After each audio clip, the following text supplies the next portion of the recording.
we're going to be early if this works. And it's working. So we're going live. 5, 4. And we're live. Good morning, Cynthia. Good morning. Happy to join you again on a Thursday here on LinkedIn. Midsummer. That's right. I can't believe it's here in the US. Midsummer here in the US. Yep. And good morning, Cynthia. I think I need to turn the volume off of my computer. Happy to join you again on a Thursday here on LinkedIn. Okay. Okay, and we are ready to rock. So if you are here with Cynthia and I welcome you to our conversation, invite you to join us by adding your comments to the feed. We have a little gremlin in the background that is feeding your questions to us and your comments. And so we really welcome you to participate and to join our conversation. If you are new to the conversation, let me start by introducing myself. I am Teresa Agresta. I am a co-founder at Culture Talk, and I am joined here by my co-founder, Cynthia Forstman, who is also my sister, my partner in crime, someone who has been working alongside me for a long, long time on these concepts and ideas. And we're excited to share with you how they converge in the world of culture and business. So Culture Talk is a framework and a platform that enables you to take organizational culture and turn it into a tangible business asset, something that you can deploy as a tool in your organization against many different interconnected business challenges. Along the way, we've developed some really interesting, easy to apply frameworks and tools that you can train your team on and deploy in your organization to bring that to life, to bring some of these concepts that we talk about on Thursdays when we show up here and to bring them to life. And so we're going to share some ways that today's conversation, really relates to how do you integrate generations in the workplace into your culture conversation and in a way that does more than just observe and complain about our differences, but finds ways to really integrate and open the door to personal stories and the way that employees are seen and would like to be seen and what they need and how they're showing up. So let me just interject for 1 second before we dive into today. When we talk about Culture Talk and we talk about a framework, the framework that we use to, and it's sort of implied in the name, to make culture something we can talk about, is a human story framework that we call archetypes. And we use 12 archetypes, which is a big word that means human story, and not just human story, but stories that we all know and recognize and sort of share an understanding about. And there are stories that are not perfect. They are nuanced. They're unique. They have strengths and shadows. And that is, our work is built around that framework. I just think it's important to say that at the onset of kind of talking about our topic today too. Yeah, absolutely. Thank you. And I think that as we go, one of the things we're going to note about these patterns and stories is that they help us to categorize and make sense of the world, which is sort of akin to the conversation that we're going to have today, which is generations in the workplace. The reason that we sort of slice and divide human beings is so that we can make sense. And it's a mechanism to help us when we put things in buckets that helps us to understand, draw some conclusions, come to a common place and, move from there. So what we want to take a look at is how can we use these two systems maybe and tie them together. And what do they have in common? And, where might they be different? I thought you had an interesting observation about that this week as we were talking about this conversation. We did because there are 5 generations in the workforce. I love, Truce, that you actually identified yourself. I'm That's also right. I put it right there. she actually put both her generation and her archetypes, and my archetypes are a little different, but I'm also Gen X. And I think, we're sort of fascinated by generations, where there's a lot of conversations about generations at work. And I think like when you hear something about your generation, Gen X, you go, yes, that is what happened in my upbringing. That is how I feel. That is, that is me. Yeah, I sense camaraderie, respect, belonging, understanding. I feel seen. Yeah. Totally. And even though it may not be 100% descriptive of you and your ideas, there's a resonance that makes you proud. And I feel like the same thing happens when we look at archetypes. When someone goes, oh, I do have a high caregiver, a high lover, a high hero, they immediately feel like resonance with it. And again, maybe not 100%, maybe not every aspect of it, but they again sort of feel seen, understood. It helps us make sense.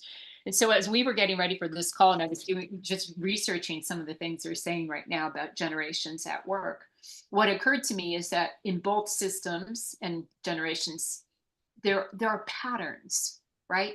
There are patterns that define distinct generations. There are patterns that describe and define distinct archetypes. But there are, and to your point, they help us make sense of things. But there's also some differences. And tell me how this lands for you. I feel like when we talk about generations and what defines them, often there are things going on in the external world, economic conditions, political situations, world events. Correct. That are shaping a generation around how do they see things? How do they feel about things? They're almost responding in response to that external environment. And it's time bound. It's like between the years of X and X, right? Archetypes, by comparison, is more of an internal look at who we are. Archetypes describe kind of what are the internal motivations and beliefs that define certain storylines, and they're timeless. They're timeless, right? Yeah. What Carl Jung, when he introduced archetypes as a concept, it was this idea that we understand them because they've repeated themselves over and over again in time and history. So I love this convergence that we're having today. I think it's just kind of cool. I think. Yeah, right. And I think both add something really relevant to the conversation, but cannot be understood maybe without the context of the other. So how a millennial hero shows up may differ from how a greatest generation hero shows up. And so I think that those things add uniqueness and flavor to experiences and to understanding as well. So looking at these generations, let's break it down a little bit. I think in the context of some authors who have done a great job, we're going to reference a couple of articles that that really look at this through the lens of what do different generations in the workplace want and need, and maybe why. Where are these things coming from? So the first one that we're going to take a look at is an article called "What the Generations Want from Work." It was written by Tracy Brower, who is the author of The Secret to Happiness at Work and Bring Work to Life. And so there was a couple of key concepts that Tracy shares that I think is really valuable for our conversation this morning. The first one seems like a no-brainer. It always feels this way to me. So, I'd love to hear what our audience thinks. As someone who has been looking at demographics for a long time, based on my career and the way that I have experienced work, it's been pretty clear that the demographics and the shifts that we're experiencing, we're pushing some of the things we're experiencing in our workplaces with regard to how the different generations, like the numbers of people that are available and needing work. And so some of those demographic shifts you can look at, from a distance and see quite clearly that some of these things were going to happen. So it always makes me scratch my head a little bit when people think that there's a shift coming that is not at all possible because there are fewer humans. There were fewer humans born 30 years ago after the baby boomlet, right? I had children that were part of the baby boomlet. But after that, you could start to see it. The classes at school got smaller. There were just a number of very visible, clear signs. And that's what Tracy brings forward. Stop waiting for some of these things to go back to the way they used to be because it's not happening. We're not going to get the sheer numbers of people in the next generations coming up. And it's something that, we've been able to identify for quite some time. So I don't know if that's something that you've heard. I'm just thinking about too, like we've been talking about it now for years in colleges and college enrollments dropping, and colleges and universities closing or merging or figure out this game of it's always been a volume play and now the volume's not there. Right, exactly. Yeah, that's kind of where my view on it came from years of working in the architecture industry and watching colleges build up their stock buildings and recognizing that, they were building for a very large surge that was very clearly going to then move on through. 4 years is a really short time in the context of things. So some of the things that Tracy shares in her article is that the generational diversity that we have now is very positive. And so instead of the first reaction we often hear when people think about generations in the workplace is a little bit of a rub, a little discomfort, a little bit of, we don't work like that, think like that, act like that. Another generation is lazy, is, blah, blah, blah, can't communicate. Exactly. Unskilled. And, where were they teaching them when they came through college? They didn't know anything when they landed here. But what she also found, and there are differences, right? So we can definitely, to your point, look at external impacts and recognize differences. But what Tracy identified was that there was way more that was similar, like I'm a human being, you're a human being. And in terms of what we need, than perhaps we, see at first glance. Yeah. And so her suggestion for breaking down what some of people are experiencing in the workplace is to focus instead of, what generation might you be labeled with, right? What label might you be carrying as based on your age, to look at what life stage you are in. Because that as a generalization can tell a lot more about what does, this person need or want in their life right now. And she said that, when we clump people together in terms of life stage, a different picture emerges. And then we can see the patterns and the trends in a way that, again, sort of that makes a lot of sense. So she identified 3. First is before you have, you're encumbered with a mortgage and a marriage and children, you're feeling a little bit, footloose and fancy free. You're open to new opportunities. You want to see what's on the horizon. You're willing to take on new things. You have a lot of energy. Gee, I wonder why. And you maybe approach things with that kind of attitude and embrace life from that perspective. That shifts. We move into what she calls the partner, sort of children and potentially elder care. Like we're in that sandwich, if you will, of needing to care for other people. In our world, we might recognize that the caregiver might be spiking then, so that archetype of needing to go beyond my own needs and my own wants. I still, as an employee, am highly energized by being productive, but productivity might be the charge, right? I have a lot of responsibility outside of the workplace. I have a lot of people I'm responsible to and a lot of things to get done. And so I might want to come in and get it done. I want to contribute. I want to grow. I still care about all that stuff, but I need to leave. I've got responsibilities waiting for me back. I love how she talked about in that life stage, the need for effectiveness and efficiency. Like, I am skilled. I have been at this a while, and I can come in and contribute and be highly effective, but I don't want it to be a time suck. Right. I'll give you an example. I clearly remember in my career when I had children and then returned to work, I was a pioneer in requesting to work part-time and keep my professional career. I was a pioneer in being able to work from home and keep my professional career very quietly, always asking for these things. When I went into that office, I worked 10-hour days, 2 days a week, and I had the blinders on. I had a lot to accomplish. I didn't have time for a lot of other things. And my mindset was, I'm going to contribute at my highest level for the hours that I'm here. And then I will have the flexibility and the freedom for what I need in other areas of my life. So it was very, very clear life stage, as she points out. And then what's the third life stage that she described? Yeah, so the third one is when you are, maybe beyond some of those things. And I think we're seeing the extension of older generations that are staying in the workplace for longer, for lots of different reasons, right? So maybe this is some of those external pressures or external changes like health and longevity, that humans are living longer and wanting to contribute and be active longer. Yeah.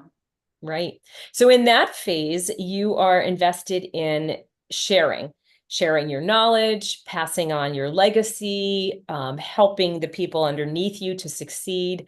Maybe the intensity of some of those earlier stages has passed. And so you have different things that you're exposed to or thinking about or worrying about. But in that stage, it's more about that ability to share and leave something for the next generation.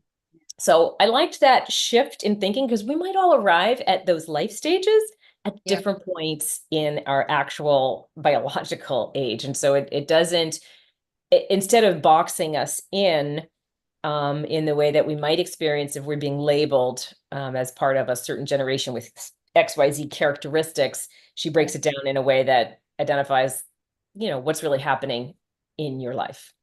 Yeah, I appreciate that. I have a personal pet peeve about generational labeling, and I'm really sensitive when I hear people in Gen X or older kind of labeling millennials. So, because I think, you know what, the generations above you said the same thing about you when you were coming up, right? Because we're different. And so I think there's something nice about getting curious and learning, why do people see things differently based on their age and their life stage? I want to reference a second article here too, that is in the Harvard Business Review, called Bridging Generational Divides in Your Workplace. And a shout out to Deborah Sabatini-Henley and Bradley Sherman, who are the co-authors. Bradley's firm is called Human Change, and he's very much looking at demographic design in his business.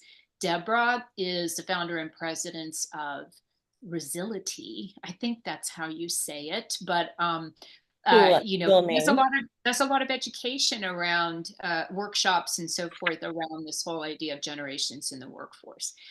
They also point to the fact that this isn't going to change. We are at the beginnings of this very mixed, diverse group of generations at work. We're at the very beginning of it because of all of the population data. Some countries in Europe are ahead of us, but we're catching up pretty quickly. And at some point in the future, I think it's 2034, there will actually be more people over the age of 64 than at the age of 18 and under the age of 18. Well, I love to say we're all riding the same bus. Well, I'm glad that, being on the older side of that bus, I hope that this is an invitation also to younger generations to really we're looking for ways to connect as well.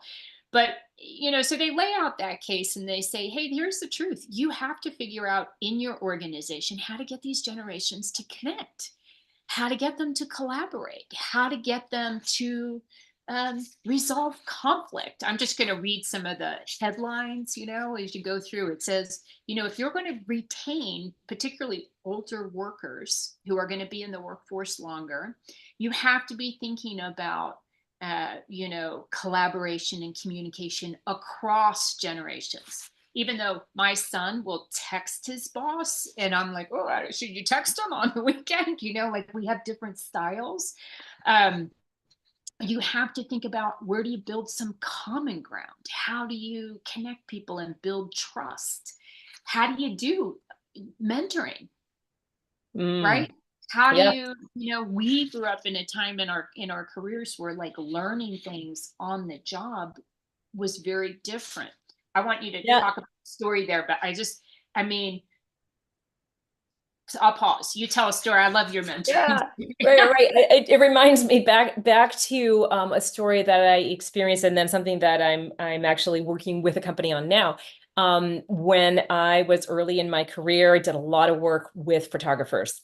And when the photographer brought the results of a photo shoot in, they brought it to the light table, a physical, table. I've got the picture. Right? Big light table where they put actual transparencies and slides down for viewing. And the way that I learned was side by side at the physical table next to the professional who had done the work, where we reviewed together the output of the project we were working on. And, loop in hand, eye down on the table, looking at the photographs. Of course, today we have different ways of doing that, but the mentoring was in person, side by side. The feedback loop was all in, like, I like it or I don't.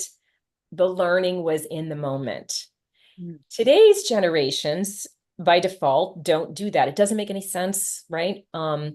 There's some aspects of that were really tangible and effective. And yet learners today have to do it very differently. They will receive, as we know, something posted to a website. They will review that imagery on their own, in isolation, perhaps. Maybe there'll be somebody else there, but we know that lots of people are working remotely, and that learning experience is now different. The feedback loop is different, all of that. So to your point, that mentoring experience has to have a way to happen in an effective manner, and one that supports the way that this generation learns and their comfort zone. It wasn't always comfortable standing at that light table. It was sometimes hard, right, to be asked for feedback live and in the moment. So anyway, I would add to that. I think that, the younger generation, they're so used to getting information and finding information on their own and watching the YouTube video first and sourcing and trying and being unafraid to try because of all the tools we have online now and so forth, to try this, to try that. Right. And I find that they are more inclined to do that first before asking for help, where in our generation, you wouldn't start something until someone showed you how, kind of. Yeah, very much. It's like a reversal, right? As we were looking at this recently with a company that's asking these questions. How do we mentor? Where are we falling short? Why can't we get this, effort to mentor off the ground? And I think that sometimes they're asking the questions that come through the lens of their own generation. Their expectation is that personal connection that takes place is where the exchange of knowledge is happening. And forgetting that, to your point, all of this research and multiple different technology tools are at play before that connection happens. And so it's almost like reversing it and recognizing, how do I support them in what they need to learn, not my expectation based on, we get wired, right? We kind of get wired and we you use the word lens. You use the word lens because as generations, we have a lens into how you do something, right? Based on our own experiences. And I kind of want to shift now into saying, like, how do we bring archetypes into this conversation? What we know is, and I'm now referencing again that second article, building the generational divide, right? Like bridging the generational divide. We know we're going to have more generations. We've got to get them working together, collaborating, respecting each other, trusting each other, feeling safe, psychologically safe, with each other, being truthful with each other. Like, how do we do that cross generationally? And as I read this article and read that kind of list of things that the authors in the Harvard Business Review are saying, these are the things that you must do in order to have a productive team and a business that's nurturing all of that towards the goal of where are we going as a business. And I'm struck with what we're doing with archetype, because archetype can be another lens, right? But it's not time bound to I'm a hero if I was born in X generation, or I'm a caregiver if I'm in another generation, or even a life stage. What we see with archetype when we go in and measure, and we have assessment tools that let people like look at their life experiences and measure and validate. Teresa's got lover, ruler, magician. We're each a unique mix of these story patterns. It's like looking at a thumbprint, right? They're nuanced. And rather than being a label that gets put on somebody like, oh, of course Teresa's like that because she's an X, right? It's like this broader storyline that lets the unique aspects of Teresa's experiences, Teresa's internal motivations and desires come out. And now we've got a different lens that we can layer over the generation, because there are just as many lovers, rulers, and magicians in every generation. Right. And so it becomes like a language for a different language for starting to understand each other. Right. And we can also understand what we have in common. So it's one way that you can cross over generations and reach out to somebody with the knowledge that you share common motivators. Maybe you have some aspects of your personal stories that might be aligned, and it becomes a starting point to open the door toward creating those things that you just referenced that are really important in bridging the generational gap. And so I think as a framework, it enables us to break down some of the perceived barriers. And the real barriers, right? Like it enables us to, lighten things up a little bit, not take it all so seriously, find ways or to personally, let's say, like, not Right. take it personally, like, Yeah, that's a great point. yeah. And I also, conflict is actually a good thing. Conflict can be generative, right? When we don't see eye to eye, when we bring different lenses, whether they're generational or they are archetypal, it allows us to bring in other points of view, diverse points of view, diverse ways of seeing the world. That conflict, it's not that it's bad to have conflict, but it's like, how do we make it productive conflict? How Yeah. do we translate it into, I'm open to your point of view, and I start to see the holes maybe in my own point of view. Those are some of the things we could do with archetype as a framework. Right. And from a developmental perspective or a progression perspective, we know that with archetype, you can shift, transform, and develop through a pattern or toward another pattern, which is likened in some way to Tracy Brower's expression of life stage versus generation. And so that ability to recognize that today I'm here, but different forces from the outside are going to, press on me, or different choices that I make are going to make changes in what I need and the way that I'm expressing as well. So that ability to shift and change, as opposed to being labeled once a millennial, always a millennial. Yeah, I love that you brought it up, because when we were kind of comparing, I hadn't even thought about that. Like, you can't change a gen. You can't get out of your gen. That's right. Right? You're still on the bus and but yeah. You can't get out of your generation, so we hope you like it. But your archetype is a little bit fluid. You have certain patterns that are natural to you, but once you start to see them, you can choose differently. You can say, oh, right now this pattern isn't serving me. Let me see and try on and grow, evolve, develop myself in a way that lets me try on something new that would be Right. Or learn from someone else who is using something different, deploying something different than what my experience has shown. So, What can people do if they're struggling with generations? Yeah, right. So what are ways we can suggest? We have a number of entry points, but one of the primary things that we'd like to share with our listeners today is what we call the Team Storytelling Workshop. This is a foundational experience. We invite you to bring multiple generations to the conversation around, who am I? How do I show up? And of course, the framework we'll use for the conversation is archetype. But if you want to hold a conversation where people from different generations learn immediately have a positive takeaway and are able to begin breaking down some of the barriers that generations might present, then this is an experience we think you'll really value. We have multiple trained practitioners in the Culture Talk community. Some of them specifically focus on generations in the workplace, and they are using this experience, the Team Storytelling Workshop, as the foundational experience to open that conversation. So we know it has real impact on the generational conversation. And we're happy to share with you their information and see if they're a good match to bring this storytelling workshop to your organization.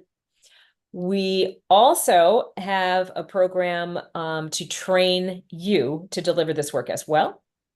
So if you are interested in bringing this kind of workshop experience into your organization and learning more about the framework and the tool set that we have at Culture Talk, we'd love to talk to you about that.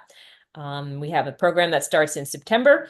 And if you just put your information down below or message one of us on LinkedIn, we'd be happy to share that with you. Absolutely. What else did I miss? What did I miss, Cynthia? Yeah, no, I think that's it. I think that, this is a way of bridging the divide in generations and really getting people talking to each other, which we hear in the remote work world is something people are, we're kind of like, it's a muscle we need to flex again, how to have, healthy, productive conversations that really embrace different points of view and allow people to show up fully and uniquely. So we'd love to share it. Real fun to connect with you this morning, Teresa, on generations. Go Gen X. And we look forward to hearing from some of you who are tuned in. So thank you.